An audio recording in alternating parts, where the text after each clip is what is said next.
Welcome to Celebrate Sausage. I'm Chef Johnny. My channel is Texas Style Barbecue and Cuisine, and I do a whole lot of Texas style cooking, Texican cooking if you would. And guys, what I do is I make a whole lot of sausage air. I cook a lot of sausage air, but I do a lot of other fine Texas dining. Today I've got a great sausage for you. This is a Chipotle brisket and cheese sausage. Not any cheese, but Oaxaca cheese, guys. So we got Oaxaca cheese, we've got brisket, and we've got a fine Chipotle seasonings. Come in here close, let me show you how to do this sausage so you can make it yourself.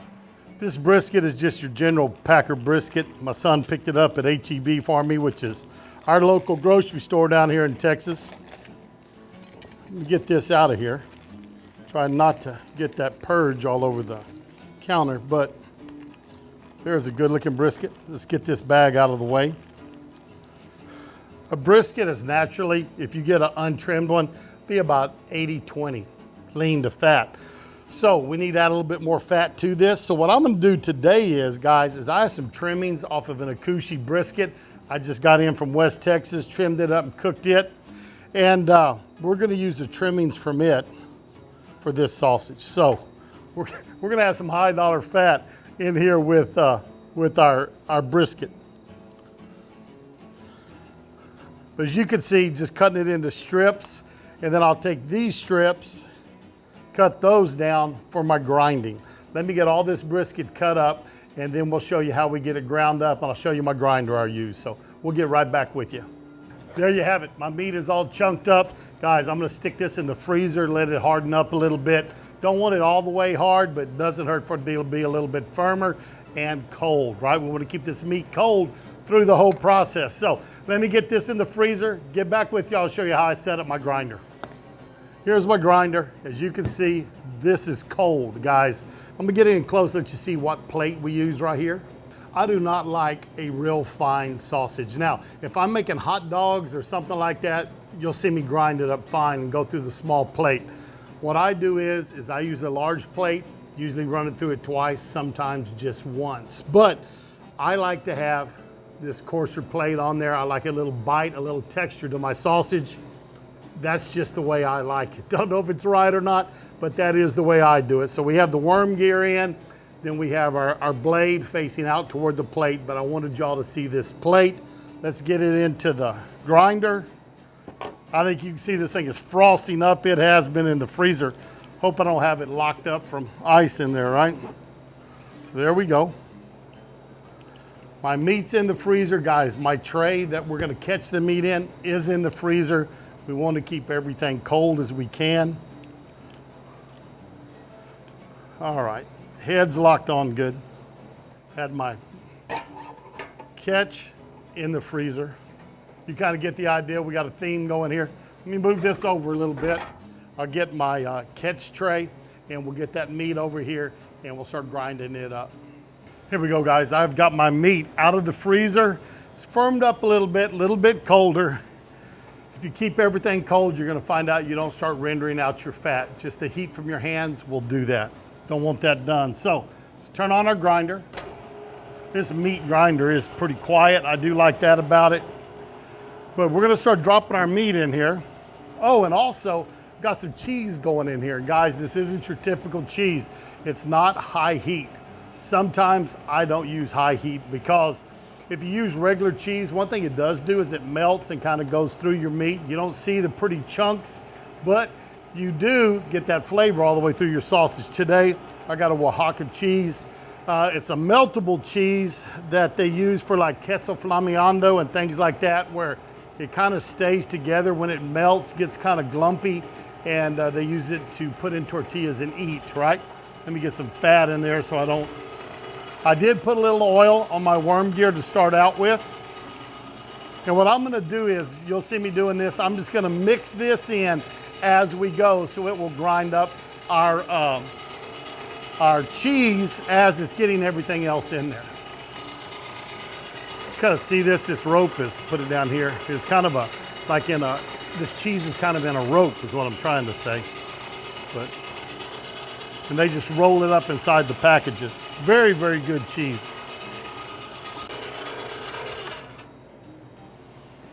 There we go.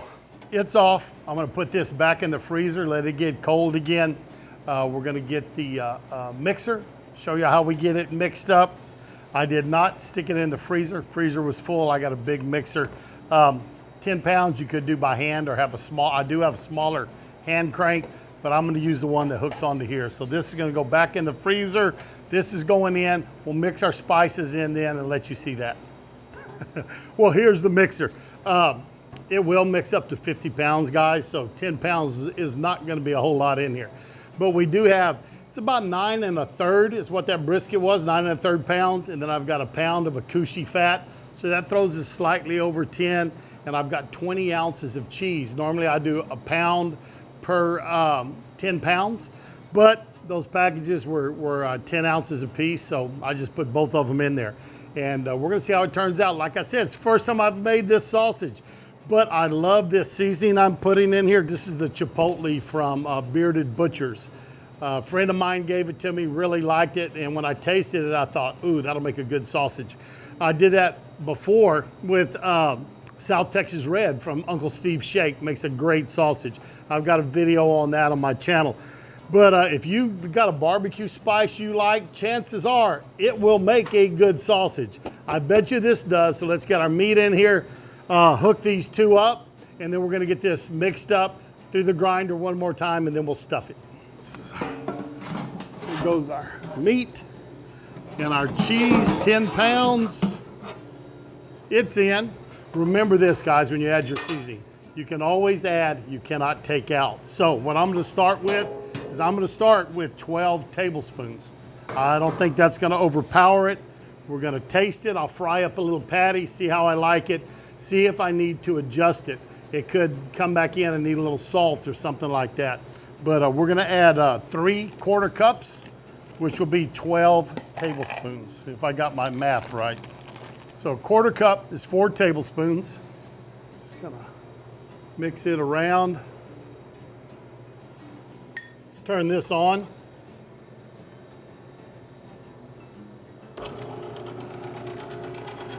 Let's let it mix and get the other ones in. All right, here we go. Let's kind of mix this around. It's our second quarter cup. That's 8 tablespoons. And our final one.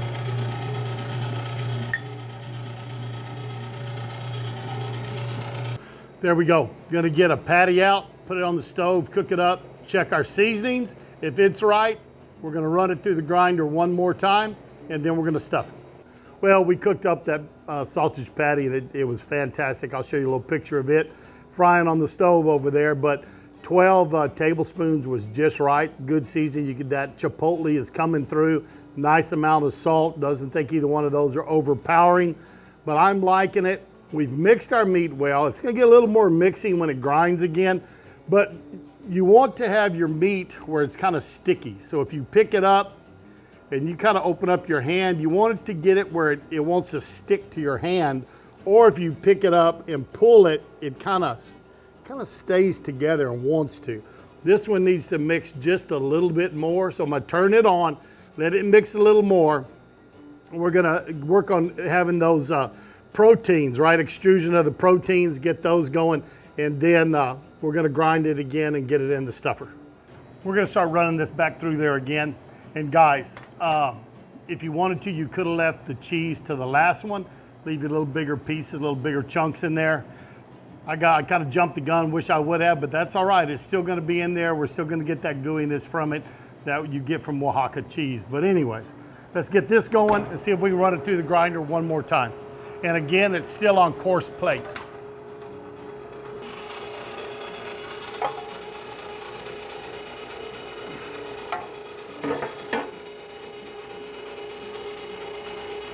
I'm gonna bring the camera over here close and give you a close-up shot of this sausage where you can still see there's some little chunks of meat in there. Like I said, I like a texture to my sausage. For me, I'd go through one time and let it go. Not everybody likes it that way, so I'll run it through 2 times. Get our horn on there. Let's get our meat out of the refrigerator. Had it in there cooling off some. Get it stuffed into our pot. Guys, this is the challenging part. is when you don't have anybody to crank for you. So I'm gonna crank, I'm on my own today. So I'm gonna crank and stuff at the same time. And we'll find out exactly how good I am, right? Get this filled up. There we go. I already have my casings flushed out. They're wet, ready to go. There's different types of casings you can get, guys. Normally, I go down to Rodriguez Butcher Supply in San Antonio, buy a hank. That'll stuff 100 pounds of sausage. And they're in a saltwater solution or a brine. So I get those and use them.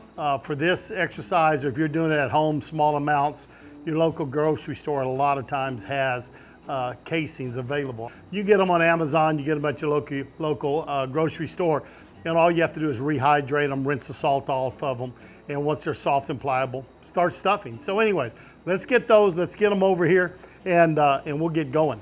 I've got 1, 2, 3, 4, 5 pieces, so they should average 4 feet. But we'll get them in here. They've been rinsed out. They've been in that water, and you can see they're not too long, and these are natural hog casings, or pig intestines, right? And it takes about 2 feet to stuff a pound of sausage. Get this up on our horn. Poke a little hole on the end. That's enough just to let the air out. I've got a sausage prick. I think the kids lost that at the end of the school year. I actually teach culinary. So this is one thing I teach to my students, but it's on there. You can use a paper clip. That works fine also. But we're gonna see if I can start cranking here. And if I can make sausage on my own, we'll find out. I'll give y'all a close-up look too. So here we go. Just gonna let it push the air out because we put that little hole in there, right?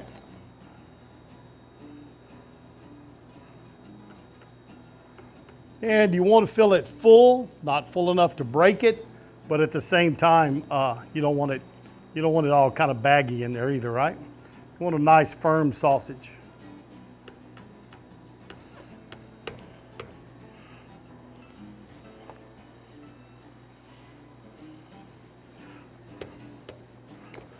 That's it. Now, also, if you wanted to, you could add a little moisture to it. Nothing at all wrong with putting water. You could put a cup of water with this 10 pounds. It would flow through better, especially if you're doing snack sticks or something like that. It's gonna help with the stuffing a lot, help a little bit with the moisture in the final product. But I think we're gonna have plenty of fat. I don't think we're gonna have an issue. No water added to this one. Could have done it. There's you a nice ring of sausage made up. We're gonna get these filled up. I got 4 more to do, and we're gonna stuff those. We'll get back with you, show you what the final products look like, show you how to twist them off, and then we'll get them on the grill and show you how they look on the grill. Before we go, I told you I'd give you a picture. Here's the casings. I'll do a close-up of them so you can see that. But this is just what my grocery store had today. They work great, so look for these, or get on Amazon, just look for hog casings or pig casings, right? For stuffing sausage, come right up. There's all kinds that you can find on there. Now to show you how we make our links. What I'll do, guys, is this one, that's the size it's gonna be. But on these, if I'm gonna do a link, like a big link, I usually go across my pan, which is 18 inches. And that's how big I make my links. In this case, where it's a short one, you got an option of going 1 big one or cutting it and doing 2 smaller ones. So I think I'm gonna go just break it in half, twist that there, and I got me 2 sausages. If I wanna do short links, what I do is I just come in here and I use my hand.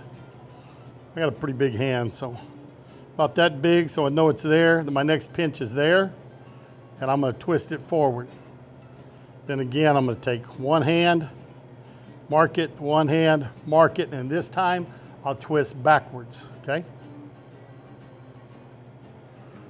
Here we go here. One hand, a little bit past it, get my mark. This is why you don't go too tight, guys. You want to be enough room left where you can squeeze it together and, oops, see, got a little split right there in that one. So take that out. But that's all right, not the end of the world, that happens. Stick with me a little bit longer and you can see what they look like and find out how they taste. Go, guys, put that long link in there, close it up, I figure about 30 minutes, they ought to be ready. Let's open this pit up. Take a look in there. That sausage is looking pretty. I'm gonna check some temps with it. Oh yeah, past due. Should have already been off. Come in here, so we can get this off. I can see some of the cheese has ran out, but I'm still seeing cheese in it also. So that's good. That is pretty sausage. Well, there you go, guys. Y'all got to see how to make a really good sausage. You saw how I got it on the pit, and now we're going to give this a sample. This is a beautiful sausage. This is my birthday sausage, right? I've already cooked an Akushi brisket. Chickens just came off the pit. Last thing to come off was this sausage, and I think the family is really going to like it. And we're going to take a slice, see how we like it, let you know how it turned out. But let's get a close look at it, and then we'll give it a taste. Take one of these big links here. Slice it. You can see it is full of juice. Still see some of the chunks of that Oaxaca cheese. Remember I told you, it doesn't melt like a cheddar or something else. It kind of stays together. We make queso flameando, or a burning cheese dish out of it that we put on tortillas or chips and eat. So anyways, that looks good. It's moist. Texture looks good in it. I'm going to see how the is on it though. But it looks good. Give you a close up of that camera right there. Let's get this out. Beautiful. Look at that smoke ring. I tell you what, that Lone Star Grills will put a smoke ring on something. But let's give it a try. Oh yeah, that's good. Good flavor. I like the texture. It is not a grainy texture. It is nice. It's got some chunk to it. Remember early on I told you I don't like a real fine ground up sausage. That's one of the reasons why, is I like it to have a little, look at that juice coming out of there. Man, that is something else. Let's take another bite. Well, there you have it, folks. A beautiful sausage, cooked up nice and moist, great texture to it. Remember, I leave mine a little bit coarse because I like to have that bite to it. It has that, and just a tremendous flavor from that Bearded Butcher Chipotle blend. When I tasted it, I knew it would make a good sausage.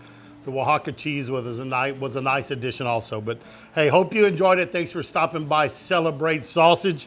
And hey, tell your friends and family about what's going on. Send them over here. Share this video with them so they can see how to make this great sausage and see what's going on at Celebrate Sausage. We had two guys with a cooler, right? Anyways, it's a great day. It's my birthday. This is my birthday sausage. I'm going to get inside with the brisket and chicken, take the sausage in so everybody doesn't eat everything else up. But hey, thanks for being here. Really do appreciate it. I'm Chef Johnny, and I'm taking off. We'll see y'all down the road.